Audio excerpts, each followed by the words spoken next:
भारत में प्राचीन काल से ही जल संरक्षण को महत्व दिया जाता रहा है। बावड़ी पारंपरिक जल संचयन भंडारण की टंकी समान है, जिन्हें मौसमी बदलाव के चलते पानी की कमी से निपटने के लिए विकसित किया गया था। पानी की कमी को दूर करने के लिए जल संसाधन प्रणालियां विकसित की गई थी।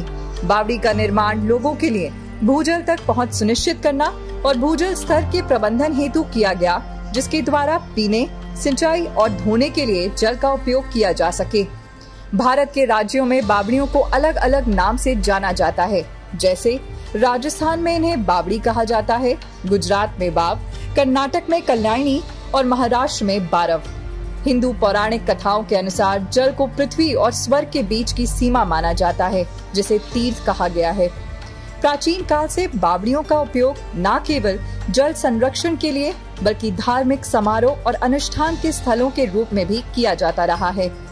बावड़ियों को, जिन्हें जल मंदिर भी कहा जाता है, संरक्षण देने के लिए जल मंदिर योजना की शुरुआत हुई। माननीय प्रधानमंत्री श्री नरेंद्र मोदी ने मन की बात के जून संस्करण में इस योजना की सराहना की, क्योंकि इसके परिणाम स्वरूप बावड़ियों से जुड़ी विरासत का कुशल पुनरुत्थान संभव हुआ।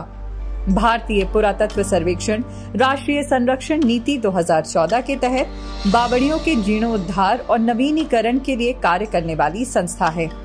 जल शक्ति मंत्रालय द्वारा 22 मार्च 2021 को विश्व जल दिवस पर शुरू किए गए जल शक्ति अभियान के तहत भी बावड़ियों के पुनरुद्धार की परिकल्पना की गई है।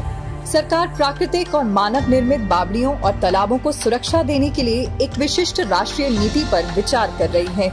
यह न केवल भूजल स्तर के पुनरुद्धार और पानी की उपलब्धता को सुनिश्चित करेगा, बल्कि हमारी संस्कृति और प्रथाओं को जीवित रखने में भी मददगार होगी।